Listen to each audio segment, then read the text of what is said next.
Finally made it to 625. And You know? happy Halloween! Yes, yes. You're dressed as Okay, Bob Tegart. You know, the place was built in 1866.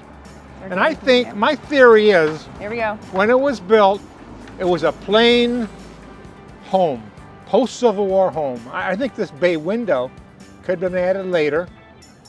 And the window on the side too, that bay window on the side could have at the same time been added on. By who? We'll have to think about that. But I think those are the embellishments that were put on. Maybe Ritchie did that, you know, in the 1880s. So we have the circa 1866, and we talked about this last time at the Bennington Free Library, the Historic Sites and Structure Survey, which backs up a lot of what you're talking about. And even if you're not an architectural, historical person, I know you have a lot of background, it does list a lot of the, you know, L plan, 2-story, gable front, Italiante house. Talks about your oval windows, which I know we'll talk about when we get in there. Stairways, bay window. There's your bay window. All those fancy big words. Also about the carriage the barn. Gables and the, you know, a lot of embellishments. And that's a typical thing with an old house. It's going to grow. It's going to change with the styles of the day and what's needed on the inside. But originally in 1866, Nelson Thayer built the house, and he had 2 sons and 3 daughters. So somehow there was 7 people in this house? It's a pretty big house. You know? So it was, and they may have needed more space, so hence the bay windows and the other embellishments. There's also windows on the side here. Yes. They may have punched into the roof and, you know, added more room upstairs for the kids. Stick them in the back, you know? But so, I mean, it's nice to finally be here. Yes. In the house. And taking a little tour. Meeting the people who make it alive today. Who keep it alive today. Oh, there. The people that keep it alive. Welcome to CAT-TV. Yeah. Thank you. You know, this building is in the historic district. Yes. And so it really adds to the district. It does. And it does. It really is quite a architectural gem. And you guys have kept it that way. It's been and well that's maintained. We love it. That's for sure. We've put a lot of time and intention to making sure that we're taking care of it. Yes, it didn't quite look this way when we first moved in. No. So, you know, it's been quite the process. So let's walk around and take a look. You know, I'm looking at that front door. Yeah. I'm saying that's not an 1869 front door. What year do you think the door is? It's got to be much later, 1880s maybe. Yeah. You know, it's much more Gothic, much more high Victorian, whatever you want to call it, you know? Yeah. I mean, 1869, they would have put just a regular old door on there. Solid door, probably. Yep.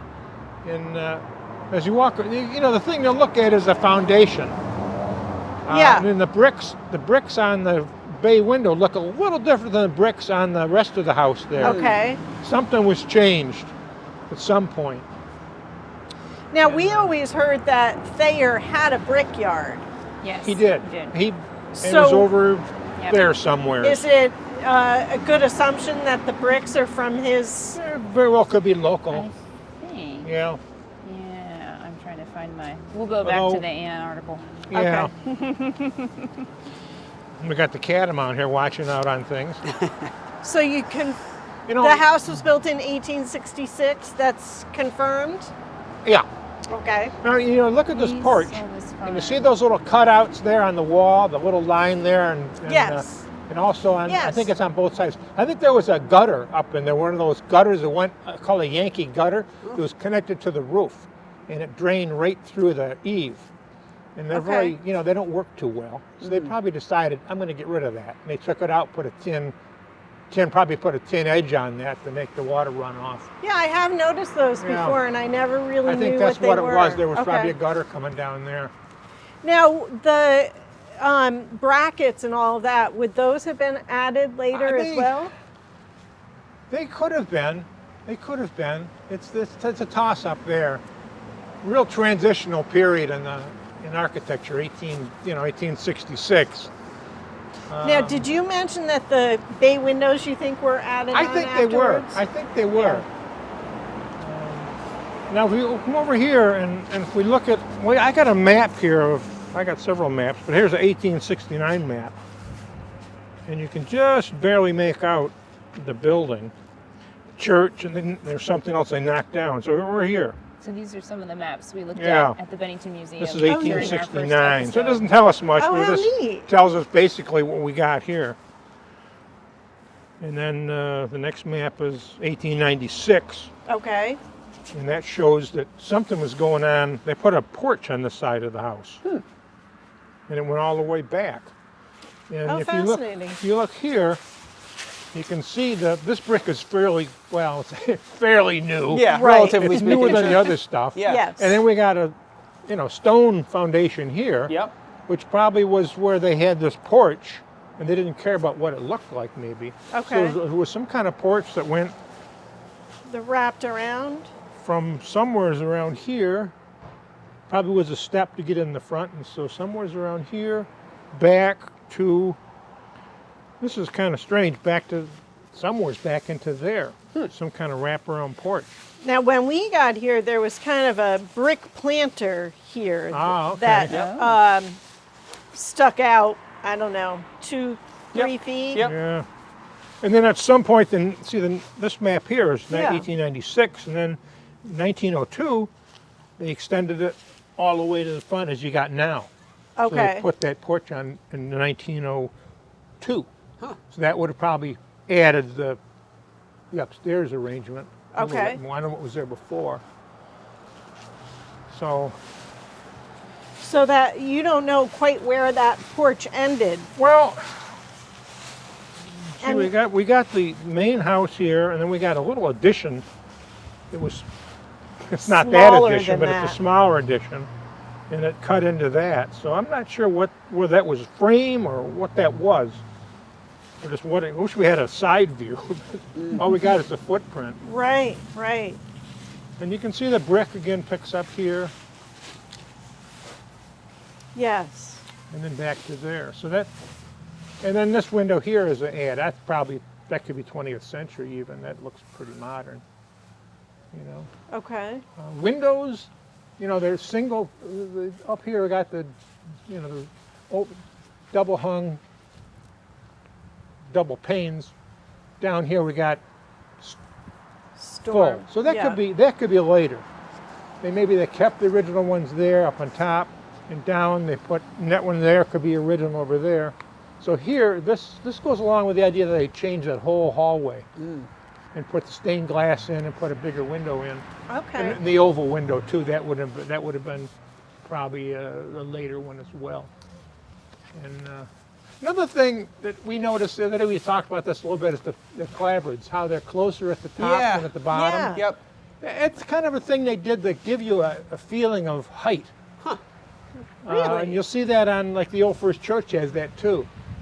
The different spacings to give you a different aesthetic view, or just to fool your eye, I guess. Yeah, it's interesting. And but they did it there. That is interesting. Yeah, I'm surprised they did it on this building, but Well, because there That's a definitely theory. seems to be a change yeah. there. No, or they may have just replaced all the clapboards from down below. And Maybe we should look at the other side and see if it's repeated over there. But they've mucked around with us a little bit and changed things. And that may have had something to Yeah, do with that may that have- porch. maybe If there was a roof over the yeah, porch, exactly, because there's a line there. Maybe there was some maybe kind that of, was where the roof and maybe was. they replaced all the clapboards. But it's either that or they did it for aesthetic reasons. Interesting. I don't know. They didn't do it. See, they didn't do it over here. This is much more of the traditional look here. Yeah. And then that addition there, I'm not sure when that could be done. That's got a cement block foundation, so that could be 20th century as well. We've got 1902, 1901, 1906, about the same. 1912, 21. See, the last one I got is 1925, and there's nothing there. It doesn't look like it's there yet. So that's probably, could be in the Much later. 1950s even. Yeah. That wouldn't make sense based on the history that we know of the Yeah. house. Yeah. But it looks like there was something back there. There always was something, some kind of Smaller, yeah. little thing. There's always was some little. And there was this thing here sticking out at one point. I don't know what they did here. See, there's a little hoobie-doo there in 1921. Oh, yeah. That's a technical term. A hoobie-doo, that's an architectural like term. that. Yeah. It was there in Don't 1912. use that without Oh, yeah. permission. It was there in 1906. That is And it interesting. wasn't there in 01. So I don't know, maybe they, I don't know what this. Could that have been the entrance He loves the to the mystery. bulkhead, to the basement? Could it have been like a little shed door? Yeah, Yeah, that's a good thought. it's one story. It could be. It's about the right place for it. It's weird. It's they did something. They had some kind of a structure around here, and you can see where by the foundation when it started and ended. And that would have been pretty common to have a big porch on a house of this age. Well, yeah, I mean, it would have developed. It wouldn't when it was built. They wouldn't have done it. But Right. but I think Over the years. Richie wanted to show off. That's my So theory. now, when did Ritchie family purchase So the house? 1885. 1880. Yeah. So, Yeah. Lucretia, I'm working. I know we have our own timeline, but we really keep giving credit to Ann Bugby's work. Yes, Because there's a she lot did, of yeah. work that she'd done, and she'd put this in Yeah. one of your newsletters, Sure. and we'll have a link to it and everything. So Nelson Thayer died in 1875, and Lucretia Yeah. lived here until 1885 when she sold the property to Alexander K. Ritchie for $3,500. Yeah. Oh my goodness. So he's the merchant of the Ritchie block. We've talked about this before. Yeah. So you give a lot of credit to Ritchie to kind of making the house fancy. Possibly Daniel Keeler, He must have who also came been. next in 1915. So And Richie had 4 kids as well. So there was a lot of That kids was in this. part of the story that we had heard was that a lot of the embellishments hadn't occurred until the turn of the century. Right. possibly in 1915. And Keeler. And that Hard was to Keeler. tell. Well, it could be Keeler or it could be. Could have been It could Ritchie. have been, Ritchie's you know, maybe started, or- 1885. It's, Depends know? which. Yeah, right. it looks. Yeah, it's hard to tell. So Ritchie owned it from 1885 until 1915. Yeah. Yep. So 30, We have wonderful 30 stories. years. We'll talk about Yeah, that more when we're yeah. inside. And then, so then Keeler owned it until, Until Until 1945. yeah. and that's when the Gibneys That's when purchased they it. Yeah. purchased it. Yeah, he died, went to an estate, and his son lived here for a while, and then he finally 1945. sold it to Gibney. Yeah. Keeler, you mean? What did I? Yeah, Keeler. Keeler. What did I did say? Keeler that. to Gibney. Keeler and to then, Gibney. And then Gibney, so who was the purchasing family member of Gibney that purchased it? I think Thomas. it was Thomas. Thomas, Yeah, okay. I have to go back on Yeah, my. it was And that was Thomas. 1945. 1945. And did Thomas they turn Gibney. it into a funeral home right away? Yeah. They had a funeral home at another location Oh. at didn't know Safford. that. Well, it's- Yeah, I it's, have an article. yeah. Sorry, me and my articles. I have an On article about that. That we found in the. Safford. I think it was He's- Safford. Give me a moment. Yeah, and I he can, was a He was was in the established. business. He was already Yeah. established, and So they they- did like an emergency ambulance service, and Yeah. they'd already been doing that work.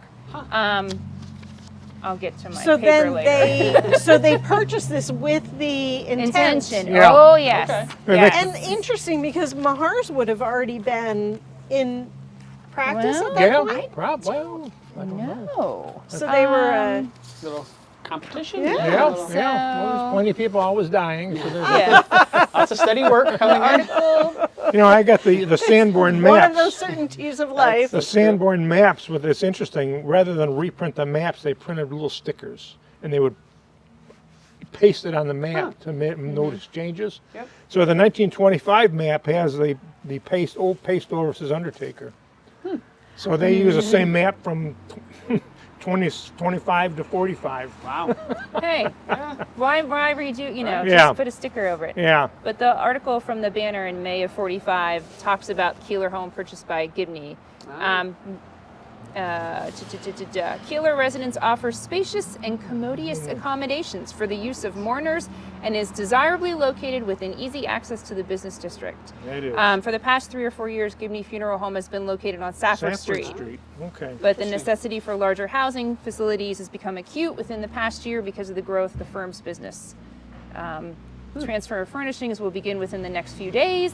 It is expected that the new location will be available for use within the next month after the completion of some remodeling and redecoration. In the meantime, there will be no interruption in the service rendered by the firm. The Gibney ambulance service will operate from the new location as soon as the transfer is completed, and until then will remain in its headquarters on Safford Street. That's So fascinating. they really were eyeing the property. So I wonder if they had the ambulance That's what I'm in the thinking. Was that, barn. was that I would the think so. barn for the ambulance corps? Service. We never knew that. Yeah. I didn't either. Okay, so we entered the carriage barn, also entered on the Historic Sites and Structure Survey, circa 1866, as a 2-story It's not as bad as I thought. gable-roofed carriage Now barn. look over here. Bob is fascinated. Look at him. Well, Or is he? He's like, I disagree. The upstairs is where the Yeah, I want you to action take a is. look upstairs yeah, quick that's here. the key. It's gorgeous. Just watch your step. Okay. Yeah. That is one big rake. I've not been up here in a Wow. long time, so. Oh, this is fun. We didn't get to do this before when we were Okay, here. definitely rack and pinion. Yeah, just this to see the. Oh, look Oh, at this. Especially You on see it a little better. Halloween. Tiny This could steps, be I almost know. older than the house. These stairs, Bob, these stairs came from a barn in North Bennington. Be careful where you walk. I don't know how secure things are. Okay, let's not go wandering then. Yeah, this area here is safe. I haven't fallen through here. So. Wow. Thank you. I feel better. I just think it's cool to see how it's constructed up It here. is. You can really see it. So these stairs came from a barn in North Bennington that was being taken down, and the CDC class put them here for us because we used to just have a ladder. Oh, very. Isn't it beautiful though? It is beautiful. So do you want to talk about I would be how you know that the age of the barn by how it's constructed? Well, for yeah, people well, who we don't. could. You know. That's what Jane looked at. Yeah, it's that notch and the rack and not And rack and the- pinion, but the the mortise and tenon, And the circular, and tenon, before the circular the saw pegs was and the- imprinted. Oh, all that okay. Yeah, I stuff. want to go see it. But. The way the saw marks are, I think was, Yeah, if the saw marks. Well, we still got bark on this one here. Oh wow. The early saws went up and down, so it made a straight cut. You can see the straight marks on the beams, and the later ones had a circular, so that you didn't get such a mark on the beams. These almost look like it's a circular saw to me. that's what Jane pointed out. So but that'd be a little bit later than the straight up and down one. So I don't know. I mean, this is early. This could predate the house, I think. that's what we thought. You know, That's what we were told. I think it could because this type of construction is, by 1870 or whatever, it'd be gone. You wouldn't be doing it anymore. This requires, fitting this into a Yeah. hole here, With a drilling a peg, hole, yeah. putting a pin through. It's a tremendous amount of work, but it never moves. It's always just stable. That's pretty cool. You can see the marks where the carpenter made where to put the holes. Wow. What a treat. Yeah. And we are inside. Yeah. And we can't mistake how beautiful Wow. this entrance is. Now this is like Victorian, high Victorian. This is something you'd see in a 1890s house. The paneled ceiling and the stairway and the light fixtures. Look at the floor. the detail work. It's amazing. Floor, yeah. You All the know? little nails. Yeah, and all this little fine woodwork here on the. Beadwork. So you think that this was done at a later date? Oh, I think so. I think it doesn't. The outside of the house is a simple. almost like a working man's house, you know, and the inside is like, boom, a nobleman's house. You know? So your gut is you think it was Ritchie. Well, you know, Ritchie or Keeler. Well, either but there one. are Maybe- definitely articles that will show that talk about how Alexander K. Ritchie and his wife had parties here for their employees. They had Now, car what was he? parties. What did he do for He business? was the Ritchie? the dry goods, Yeah, the Ritchie block. The Ritchie block down here, a big dry goods store. Okay. And what he, did Keeler do for a living? He worked at the mill. He worked at the Bradford was Mill. vice president. He was vice president, superintendent, whatever he was. Vice president. And Yeah. Bradford Mill is the one up here. Yeah. Yeah. So there were all kinds of parties Yeah. for the employees and fairs and You know, decorating the tables and He came card around. games. He came around 1880, and he was here until what, 1915. So I would guess in that period, this stuff would have been done. Yep, that's just, Alexander. So it may not have been done right when they bought it, but they may have I Over think so. time. I think, worked on it. My theory is, you know, Ritchie was a humble guy from Scotland who was an immigrant, and he worked in Pittsfield for a while. Then he came to Bennington and bought that dry goods store, and he just took off. Expanded, and he built a massive building down there, and he was well off. And Now, how many children did they have? he had, let's had see, it on Ritchie his. had 2 daughters, 2 sons. And Thayer had 2 sons and 3 daughters. 1 son served in the Civil War. Oh, I think I remember Yeah. reading that. He died after he got home. He died shortly after he returned home from the war. But, so there's a lot of people, a lot of kids in this house. It's interesting. I've never gotten that feeling No. of children play. living Yeah. here. Nope. Yeah. Isn't that funny? And when they lived here, this would have been the front parlor, I guess. You think this would have been the dining room? Yeah, we think these all would be rooms for dining and entertaining, and maybe back here if we have a bedroom or something. But then upstairs, definitely there's, let to see how many bedrooms we could make out up there. So we're pan- all dressed for Halloween, so We are. it's an appropriate house to have some Halloween decorations. Oh, indeed. Oh, yeah. It's beautiful. Now, the paneling, of course, has been changed. Yeah. You know, Yeah. and you know they put that up for a reason, probably because there was a plaster wall that was falling apart. That's or something, you know? exactly So exactly you hate why to try to that's take there. it down because you know you don't know what you're going to be exposing. Actually, when we You know? purchased the building, one of the pieces was falling off. Yeah. And when we had the renovations done, they had to kind of piece everything back together Yeah. and put the paneling back up. Yeah. We've always, disliked the paneling because it doesn't do Yeah. the rest of the woodwork Yeah. justice. Well, it's a good try. And these are gas fixtures, I'm sure. Yeah, we were told that Yeah. that it was retrofitted and how this was sort of the control valve. Oh yeah. At one Yeah, point. must have been one We of the- missed the other one, missing yep. there. Oh, I didn't yeah. realize that. Well, Yeah. I didn't realize that either. That's pretty cool. And then obviously people's eyes are always drawn to the fireplace, which is double-sided. We searched for some information on the tiles. Were they local, not local? We haven't found anything definitive.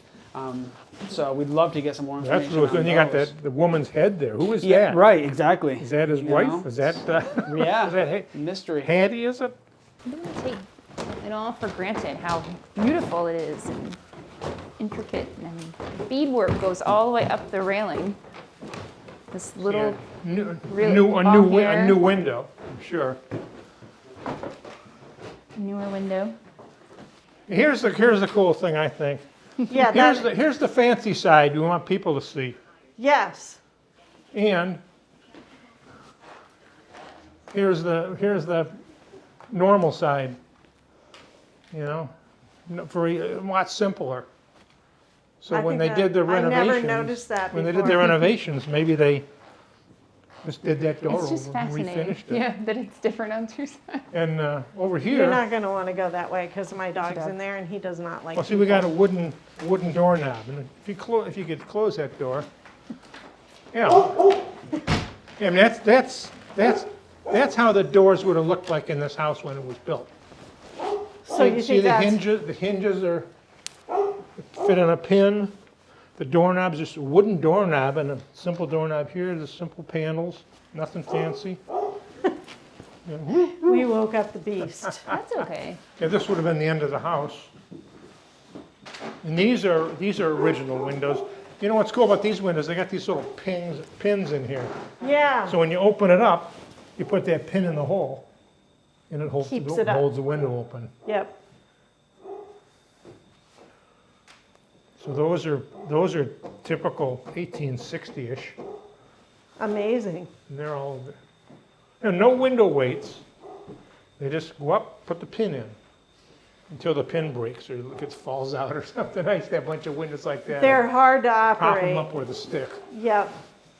And that's Sorry about the barking dog. Are we going to pick him quite up? all right. Quieter than mine would be. And you had talked about the glass previously. I don't know if this is an example or if we should do it downstairs. Well, yeah, well, here you can see There a little is bit one of it that's here. wavy here. A little bit. It's hard to see with the light right now. Yeah. I can see it right here. Oh, this Yeah. one's very, Bob, Right this one here. has it actually really well. We're getting the But right. Mike, I right think move. Mike can film this one easier if you want to come over and. See, here was something going on here. We took this wall out. Yeah. This was a separate bedroom. They Okay. used this as their like family room. Right, because this would have been a self-contained living space. for So the whole this was a family. hallway. We built this kind of hallway here. Oh, So yeah. there was an entrance into that bedroom Okay. down this hallway. So Yeah, because when Gibney lived here, he lived upstairs. This would have been his. that's Whole living that's space. our understanding is that Yeah. this, well, when we got it, this was clearly like a family room. Yeah, you can see this is like rolled glass, so you get that effect. Sometimes it's like a funhouse mirror, you can't. People go by and they kind of distort it. It's like these aren't too bad. Well, that's cool. Well, you can see this was where the house ended then. Boom. Well, I don't know if I'm not sure. Because one of the stories we were told was Oh, I'll that take there that was a back. back stairway I in take here. that back. I lied. Yeah. No, it came out I got misconfigurated. It came out to here, same kind of windows. Oh, now you got 6/6. Yeah, but I do think that the building went this I think you're right. far you because are. the eaves are the same. You're right. You're 100% right. I And didn't, at one point, somebody had told us that there were maids' quarters back here. Somebody who had grown up in the house stopped and visited once, and that's what she told us. But hard to know. yeah, folklore. I know.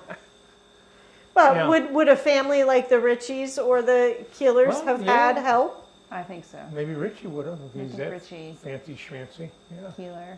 I mean, and we talked about that kind of in the first episode that the house has been maintained in a way because of the people that owned it, and maintained it and didn't, especially the Gibneys, I think, using it for a business instead of a residence. So you weren't going to get apartments or, Yeah, a little different. but it was always just kind of. Yeah, if the whole house is being used as residence, yeah, there could have been something up here for a maid. Right, right. Could, Now, of course, for people who were watching that don't know, because the Gibneys lived on the second floor and this was their kitchen. So we have a full kitchen on the second floor in the back of the house, which is really unusual for a house. But for us as a business, it's great. Bonus. yeah, oh, So, sure. and we actually have been doing cooking shows in here, which work out great as well. Oh, yeah, it's a great site. So, Another way to continue the house's legacy with what it gave you, which is wonderful. and what's interesting is that William and I both if we feel like there's spirits in the house, most frequently it's back here, which is interesting.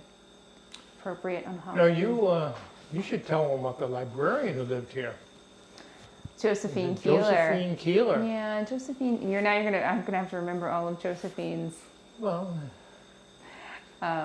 Yes, Josephine. Well, we talked about her when we were at the library as well. yeah. So So Daniel Keeler had several Yeah. children. I would be looking off my notes Two again. sons, one daughter, and then I guess another one that died. Josephine died in her early 20s. Oh, and she was a librarian? She was a librarian. She first worked at the North Bennington Library, and then she became the librarian over here at Bennington Free. I'll have to look it up for a few years. I'm gonna have to consult my notes again. This was Keeler? Well, if it's This is Josephine Keeler. 1920s maybe? Well, she was known to have had a heart condition that she'd had her entire life, and she went to the Chautauqua programs, which we talked about last episode. And the next morning, she didn't get up for breakfast, and she passed in the evening. I think she was about 24, if memory serves. Did she pass here? Yes, I guess she would have passed here. This was her home. Another one for you to watch. And plus, she the was- Civil War guy. So imagine her,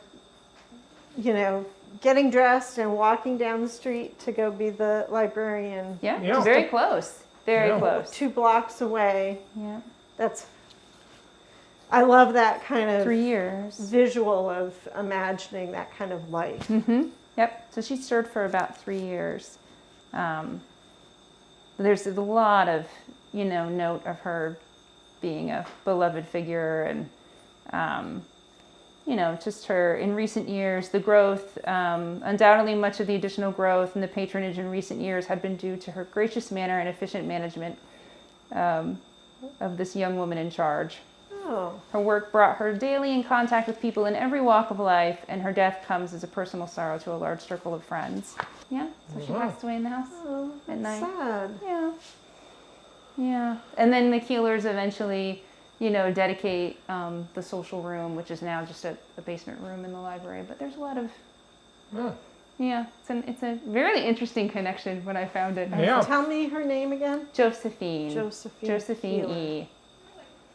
All right, ready? Let's go. Oh, is it time to go? Ashante. Oh, thank you, Bob. What a pleasure. Oh, hello, Kitty. Well, Don't get caught in the Halloween. I'll close this 1890 door. Well, I guess we've been through the house and then the outside too. I know. It's sad, but I feel like we're not done. No, and you think you're never done with a house history. You're always finding something. You go in the basement, you're going to find something. You take a wall down, you find something else, or you find a newspaper clipping. It's an ongoing process. And there's always stories Yes. to uncover, because I hope that by doing this kind of work, so this is kind of the end of filming of Know Your History. Yes. So we hope we've empowered you to realize that there are a lot of free Yeah, and resources and no places matter- you can turn to. No matter how old your house is, if you have a house built in 1950, there's certain things you can look at that tell its history. So it doesn't have to be really, really old. But so we've exposed everybody to the resources available to look at their house, and One thing leads to another, yeah. and then even today we have to talk about the timing of funeral homes being across from each other. Yeah. And how did that come about? and Who then knows the stories? it's ongoing. It's ongoing. There's so many things happening around here right now with Halloween and cats and leaves and all kinds of wonderful things. But yeah, hopefully we will We've reunite on some yeah. research. We've been through the deeds. We've been through the works at the library and the museum, and we did on-site work. So I guess we hit everything that's available locally, and it's all available to the audience if they want to partake in it. It's free. Keep asking.